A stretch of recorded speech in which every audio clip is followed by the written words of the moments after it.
This life is all about experiencing first times, whether it be the first time that you graduated elementary school, whether it be the first time you got an A on an exam, whether it be the first time you hit a home run in baseball, or whether it's the first time that you watched a great movie. Here are the 10 movies that I wish I could watch for the first time again.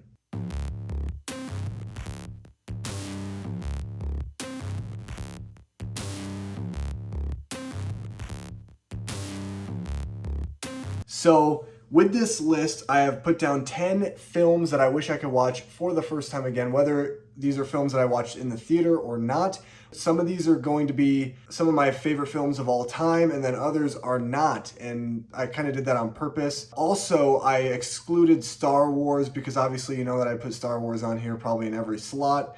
And I excluded Lord of the Rings and the MCU and basically any giant big movie franchise. I excluded any of those films on this list. But before I get started with this list, drop your list down below in the comment sections of 5 to 10 movies, those that you would like to see for the first time again, if you could do a do-over. And let's just have a discussion down there in the comment section of the video. And if you are brand new, subscribe to the channel so you can get more content just like this. But anyway, here is my 10 films I wish I could watch for the first time again. One thing to note is that this is not a ranked list. So basically, all of these movies are basically even. They're all, I guess, number ones. So I'm not going to list them off in some type of ranking style. I'm basically just going to say each film, and I'm going to start with movies that are some of my favorites of all time, and then move into movies that aren't some of my favorites of all time, maybe even some movies that are bad, but I'm going to kind of explain why each of these movies is on the list. So the first one is my all-time favorite film, because I have 2 all-time favorite films. That would be The Empire Strikes Back, but I'm not doing Star Wars in this video, so that is The Princess Bride. I wish that I could watch The Princess Bride for the first time again. And realistically, it's not because this movie is my all-time favorite film, but because this movie represents all of the elements that you love in a film, whether it be romance, whether it be drama, whether it be action. This is a movie that really brings on different elements of film, and what Rob Reiner is able to do with this movie based off of a book is he's able to tell a beautiful story that you can really resonate with, whether it's you're in love with someone and you want to be there for that person, whether or not you aspire to be someone for yourself, whether or not you're someone who wants to avenge a certain family member or loved one. This is a movie that really tells a story that is very centric in the characters that it introduces, because these characters are all different. And yes, we love Wesley. Yes, we love Inigo Montoya or Andre the Giant. I mean, all of these characters really have their own personalities and they have their own stage to grow. And I wish that I could watch this movie for the first time again, because this movie brings back the best in film, and it represents film in almost the best and perfect light of what we love about each and every film and kind of their different quirks and personalities. So that is why The Princess Bride is one of the films I wish I could watch for the first time again. The next movie is Halloween 1978. Now, I'm not going to talk about why this movie is so great. It is my all-time favorite horror film for those of you wondering or who are new to the channel. Hi. I love Halloween. I love the original Halloween. It is my all-time favorite horror film. The reason why I want to watch this movie for the first time again is because I remember watching this movie as a 12-year-old boy coming home from school, never knowing anything about this movie, and watching it on AMC during the October marathon of horror films that they would have on the cable. And this was the movie that I watched after I came home from school, and this movie freaked me out. This is the scariest film I had ever seen when I was 12 years old. And to this day, it still really creeps me out because it's essentially about one person who just one day snaps. And he starts at such a young age, at being just 6 years old, murdering his own sister. I love this film so much. And I think that I wish I could go back in time and watch this movie for the first time again, because I want to feel that true feeling of suspense, that true feeling of fright, because I haven't really gotten that in any of the other films that I've seen after Halloween or even before Halloween, because I grew up watching horror movies, but nothing really ever stuck out to me like Halloween 1978. You could say it's the score, you could say it's the pace, you could say it's the fact that he goes around and literally stalks these people that he's going to kill. Like, that is the creepiest thing you could have in a film. But truth be told, the reason why it's on this list is because truly, this is the only film that's ever frightened me, and I wish that I could have that back for like the first time and actually feel true suspense and true terror as I'm watching a film that continues to divulge and divulge and divulge and take its time with bringing out the scares and bringing out this true horror that could happen in middle class, middle society America. The next film is a very recent film, and that is Parasite. Parasite was such a surprise last year. It is my favorite film of 2019. It's one of my all-time favorite films now. I've seen the movie like 4 or 5 times. I think that this movie is so unique, and it really takes all of your expectations and completely throws them out the window, because this movie is everything that you didn't think it was going to be. And that's the pure reason why this is on the list, is because I didn't expect for any of this stuff to happen. This is one of the most bonkers scripts I've ever seen come to life, where it feels like every good twist and turn truly does pay off. And I really love that feeling of not knowing where this film was going to go next. And I feel like a lot of the time with certain films, I feel like there's a lot of exposition that basically paints the scenes for us as we move along the story. But this film does not do that. It really takes this interesting twist and this interesting dynamic about 2 different social classes of people and how these people are both parasites in their own way. And it throws in a lot of different twists and turns, again, that you don't expect or don't see coming.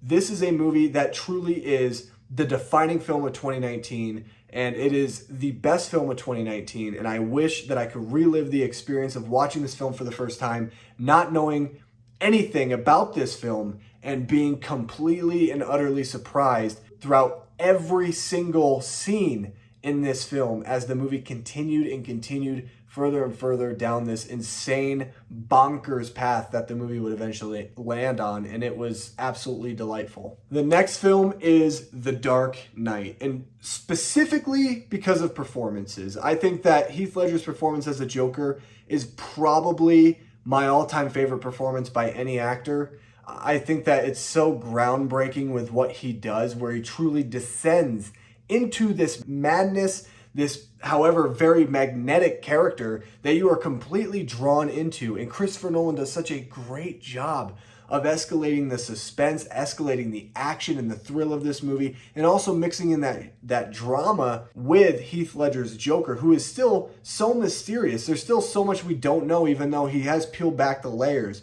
And I wish that I could go back in time and rewatch this movie for the first time just to see the absolutely amazing performance by Heath Ledger. It is, again, probably my favorite performance by any actor in any movie ever. I think that what he does to descend this low into madness was absolutely a fresh breath of air, and you could truly tell that this guy transformed himself into this role, and it made this movie so much more poignant, so much more dark, and that is why this movie made the list. Great acting. I'm going to want to see your performance once again. And you can't go wrong with Joaquin Phoenix's Joker performance, by the way, either. I really like his performance as Arthur Fleck, this very broken man. But Heath Ledger, I'll say it, I think his performance is better. It's going to stand up the test of time. The next movie is a true tearjerker, and that is Life is Beautiful. This is an Italian film that I got the pleasure of watching just a few months ago for my film class that I was taking during my time at BYU, Idaho. And this movie wrecked me. It wrecked me. This is the happiest Holocaust movie I've ever seen, but this movie will not leave you with dry eyes. It literally made my eyes flood with tears. I love this film so much. It's hard to go back and want to watch it again just because of how sad this movie truly is. However, it is also very happy. This is a film that made the list because it truly gave me something that I never thought I'd ever see. And that is a movie that could take such a subject like the Holocaust, something horrific that happened to millions and millions of people just because of who they were and their race. And it was able to take this dark premise and make the movie heartwarming, endearing, and happy. And that is why the movie made the list. This is kind of getting out of movies now that are like some of my favorites of all time. Moving more towards now certain films that are still good. There's some films that are good on here that I really do like, but they aren't like my favorites of all time or anything like that. And then there's also some films that aren't necessarily great, but that I would love to watch for the first time again. The next movie is Les Miserables. Look, I'm not going to pretend like I know musicals really well. I do like the genre, but it's not like one of my favorite genres. And why I wish I could go back and watch this movie for the first time again is because when I watched this movie for the first time, I watched it with my wife's cousin, and she had to fill in everything that was happening because I couldn't understand what was going on, because everything, the entire plot, the entire structure of the film is set around music. And it's very hard to kind of dial into what's happening, especially when the music's not modern. It is very much older. And so this is a movie I wish I could watch for the first time again, just because I wish that I didn't have to have someone basically translate the song to actual word for me. And I feel like I would have gotten a little bit more out of the film. I do love the movie a lot. It is one of those movies that I actually kind of put in from time to time just to watch certain scenes that I really love. But I wish that I had that opportunity to go back in time and watch the movie for myself, by myself, and not have anybody translating what is truly happening, because I feel like that takes away the magic of understanding what film actually is and what's happening with the story of this movie. And it's a beautiful film. And so that's why I made the list. So the next movie is a movie that is absolutely terrible, but it's so bad that it is good. And that is The Room. Tommy Wiseau. This guy is a genius somehow by making such a bad movie that it actually is great. And that is the reason why it's on this list, because this is the best bad movie of all time. When I watched this movie for the first time, I actually thought it was an April Fool's joke because it was playing on Adult Swim on April Fool's, and it was at like midnight or something like that, or maybe even 1 o'clock in the morning, and it was playing. And I remember watching it, and I was like, is this a joke? Is this like a YouTube video or something? Like, who made this? Like, what's happening?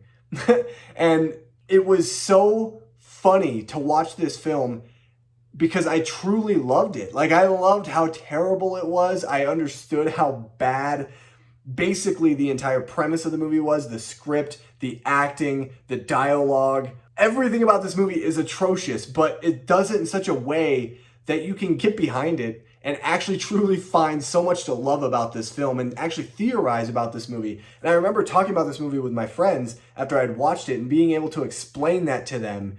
And it was really fun to do that. It really made for a great conversation between me and my friends. And so I wish that I could go back in time and watch this movie for the first time again, just to experience how terrible this movie was, but knowing how terrible it was and how terrible a movie could be, to where it actually is very good and actually very entertaining. And you have to just think to yourself, man, Tommy Wiseau is a genius.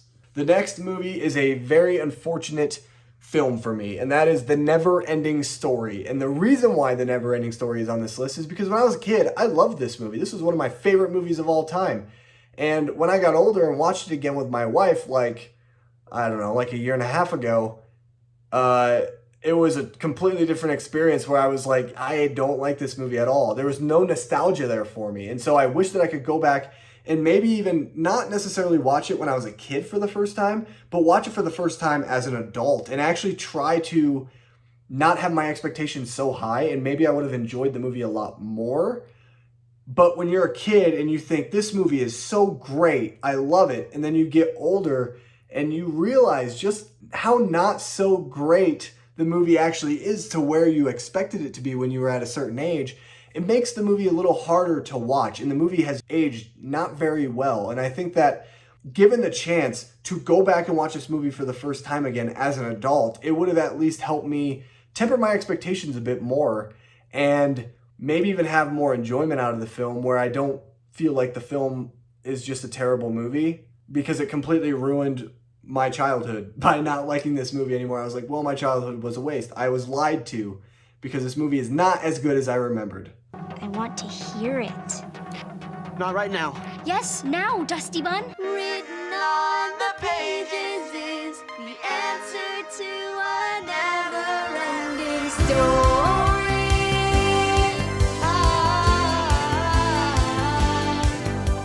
Reach the stars, fly a fantasy. The next movie is the movie by James Cameron that everyone loves, but somehow I think is the most overrated film probably of all time, and that is Avatar.